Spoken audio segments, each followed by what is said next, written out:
ஐயனார் அவர்கள் வருகை தரும்.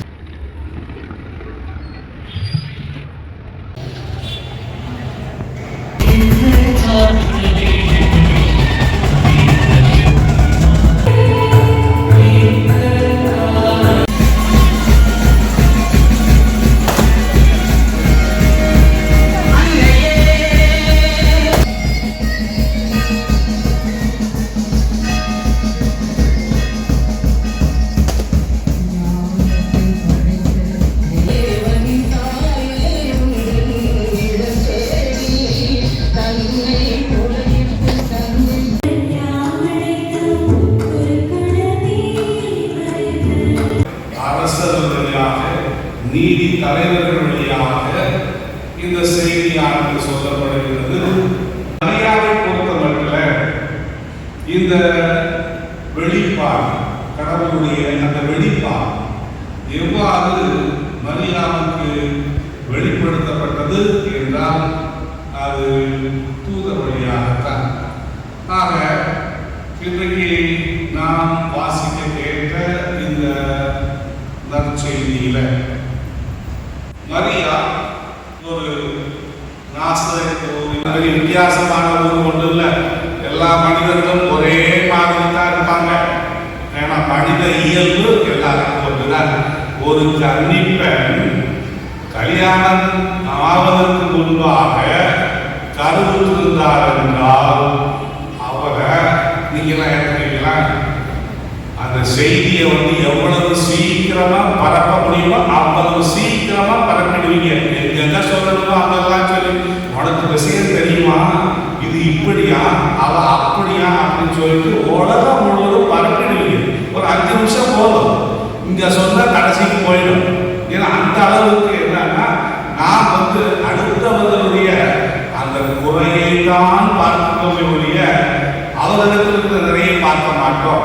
இன்னைக்கு யாராவது நல்ல குணங்களை பற்றி அடுத்தவங்களை பற்றி பேசலாமா? இல்லை. பார்த்தா இது நடக்குது, இது இப்படித்தான் இருக்கும், இது இப்படித்தான் திரும்பிட்டு போவோம், இது இப்படித்தான் பேசணும் என்று நாம் நமக்குள்ளேயே ஒரு வகையான உலகத்தை உருவாக்கி கொண்டு இன்றைக்கு மரியா கேட்ட கேள்வி சரியான கேள்விதான். 34வது வசனத்தில் இது எப்படி நிகழும், நான் கன்னியாயிற்று என்ற கேள்வியை வானதூதருக்கு மரியா எழுப்புகிறார். அப்ப எழுப்புகின்ற பொழுது 35வது வசனத்துல வானதூதர் என்ன சொல்றார்? தூய ஆவி உம்மீது வரும், கடவுளின் வல்லமை உம்மீது நிழலிடும், உம்மிடம் பிறக்க போகும் குழந்தை தூயது, அக்குழந்தை இறைமகன் எனப்படும். ஆக நீ காலப்படாது. ஏன் அப்படின்னு சொன்னா தூய ஆவி கடவுளுடைய வல்லமை.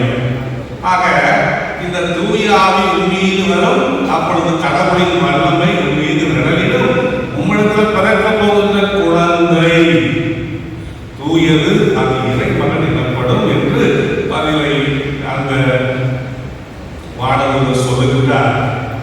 அதே போன்று இன்னொரு 35வது வசனத்துல, அதன் பிறகு 36வது வசனத்துல இன்னொரு செய்தியையும் அவர் சொல்லுகிறார்.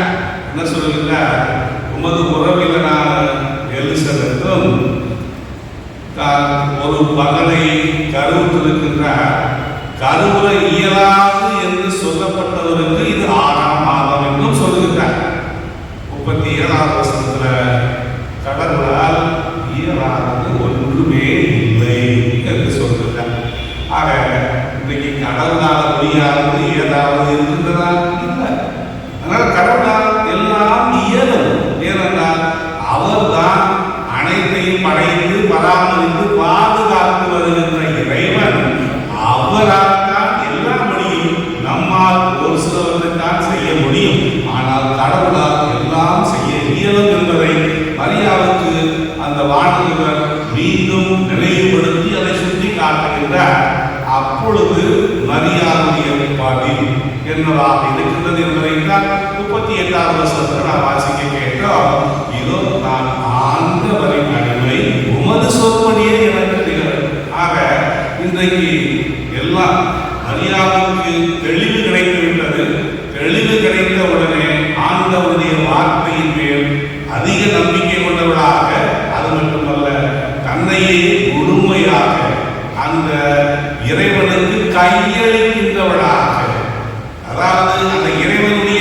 வெளிப்பாட்டிற்கு தன்னையே முழுமையாக கையளிக்கின்றவர்களாக, அதுதான் நம்பிக்கை. எனவே மரியாதத்திலிருந்த அசைக்க முடியாத ஆழமான முழுமையான நம்பிக்கை.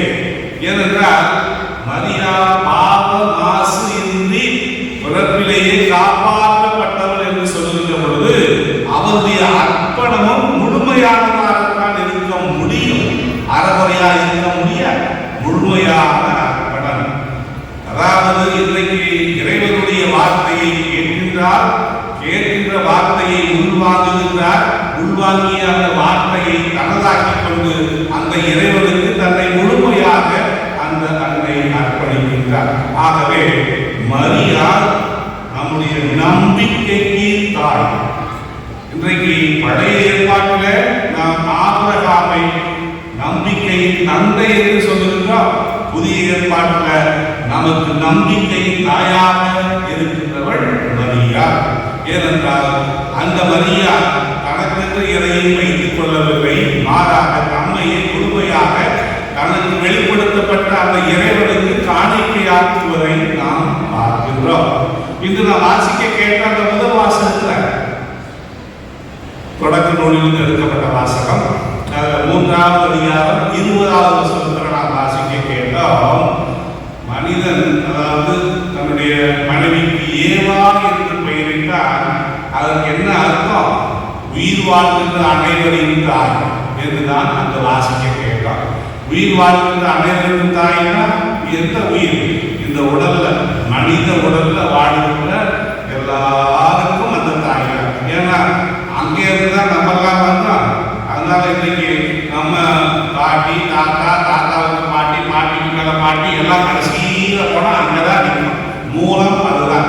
ஆகவே உயிர் வாழ்வோர் அனைவருக்கும் தாயாக இருப்பவள், அதாவது இந்த உடல் வாழ்க்கையில உயிர் வாழ்வதற்கு தாயாக இருப்பவள் அந்த ஏவா. ஆனால் நம்பிக்கையுடைய தாயாக இருப்பவள் மரியா.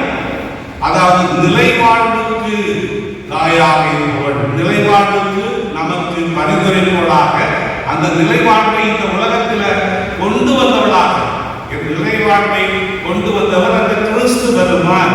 ஏனென்றால் கிறிஸ்து தான் இந்த இறை வெளிப்பாட்டினுடைய முழுமை. எனவே தான் நாம் கொலோசியர் எழுதிய திருமுகத்தில் முதல் அதிகாரம் 19வது வசனத்தில் வாசிக்கின்றோம். தாம் முழு நிறைவும் அவருள் குடிகொள்ள கடவுள் திருவுளம் கொண்டார். கிறிஸ்துவில தம் முழு நிறைவும் குடிகொள்ள கடவுள் திருவுளம் கொண்டார்.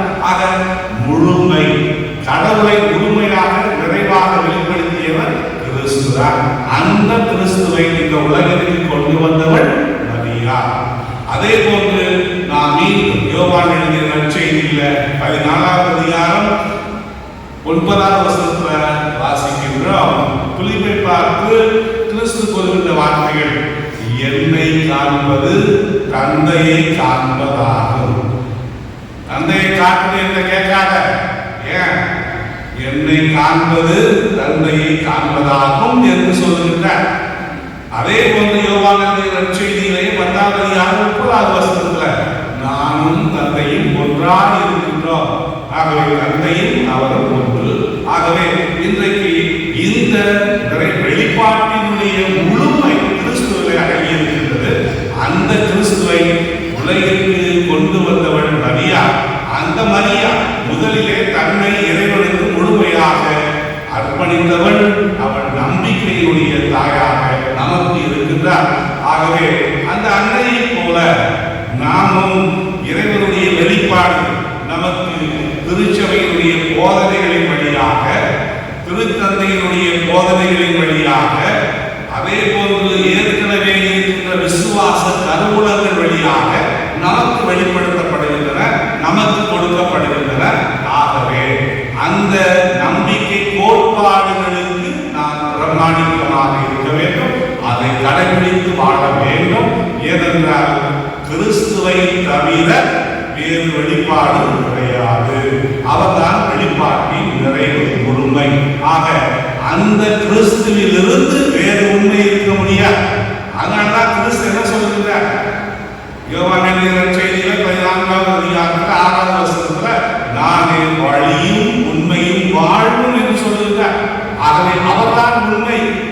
உண்மை ஒன்றே ஒன்றுதான். உண்மை ஒன்றுதான் இருக்க முடியும், பல உண்மை இருக்க முடியாது. ஆகவே அவர்தான் உண்மை. அந்த உண்மை ஒன்றுதான். அந்த உண்மையிலிருந்துதான் பல உண்மைகளை நாம் நம்முடைய வாழ்க்கைக்கு திருச்சபையானது நமக்கு கொடுத்திருக்கின்றது. அதை கடைபிடிக்க நாம் கடமைப்பட்டுள்ளோம்.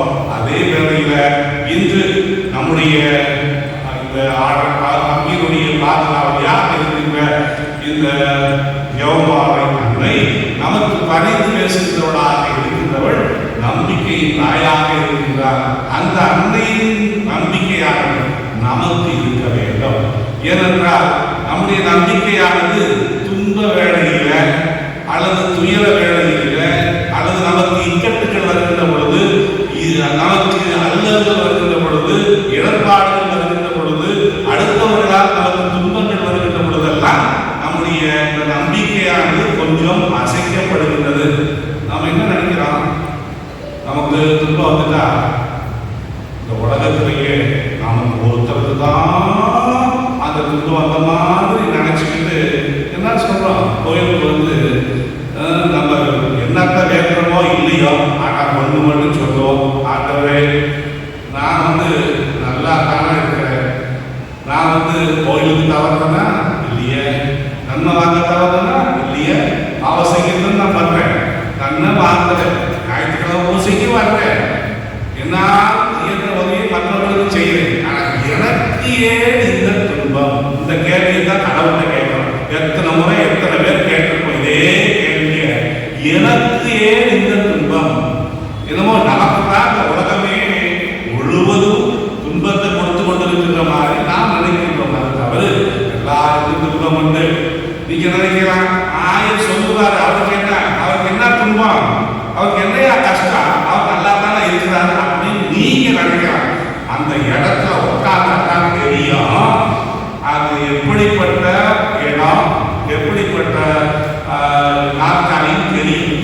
ஏன்னா நீங்க உள்ள பார்வையில அது பெருசா தெரியும். ஆனா அங்க உட்கார்ந்தான் தெரியும் அந்த அவருக்கு எவ்வளவு துன்பங்கள், எவ்வளவு வேதனைகள், எவ்வளவு துயரங்கள் இருக்கு. அதே போன்று சாமியாருக்கு துன்பம், அவருக்கு உண்டு, துறவிகளுக்கு துன்பம் உண்டு, குடும்பத்தில் உள்ளவர்களுக்கு துன்பம், எல்லாருக்கும் உண்டு. துன்பம் இல்லாத வாழ்க்கை சுவைக்க. ஏங்க இன்னைக்கு பழைய சோறு சாப்பிட்றோம், பழைய சோறு சாப்பிடும் பொழுது ஊறுகாயை தொட்டுக்கிட்டாங்க, அதுக்கு ஒரு மகிமை, ஒரு மகிழ்ச்சி. அது போலதான் வாழ்க்கையில எல்லாமே இன்பமா இருக்கா, நமக்கு சுவை கொடுக்கக்கூடிய வாழ்க்கைக்கு அந்த துன்பங்கள் தான், நமக்கு வாழ்க்கையில் வர துன்பங்கள் தான் நமக்கு மகிழ்ச்சியை கொடுக்கக்கூடியது. கிறிஸ்து துன்பங்களை ஏற்றுக்கொண்டார். மரியா கிறிஸ்து உடலிலே ஏற்பட்ட அத்தனை துன்பங்களையும் மரியா தன்னுடைய உள்ளத்திலே தாங்கி அதை சிந்தித்தார். ஆமா, வேற என்ன செய்ய முடியும்?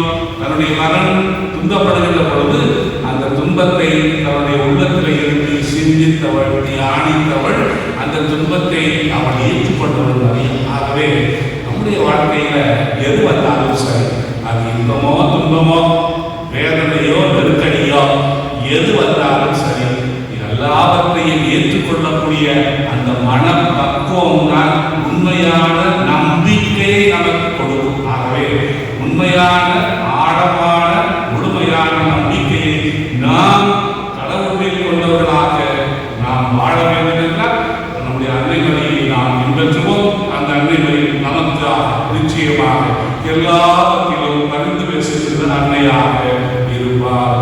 ஆகவே நம்முடைய மக்களே, இன்றைய நாளில் நாம் அனைவரும் அந்த அன்னையை பின்பற்றி நம்முடைய வாழ்நாளில் வருகின்ற அனைத்தையுமே ஏற்றுக்கொண்டவர்களாக இறைவனுக்கு நம்மையே முழுமையாக இந்த பழியின் வழியாக காணிக்கையாகவும் நம்முடைய நம்பிக்கையை மீண்டும் புதுப்பித்துக் கொள்வோம். இறைவன் நம் அனைவரையும் நிறைவாக ஆசீர்வதிப்பார்.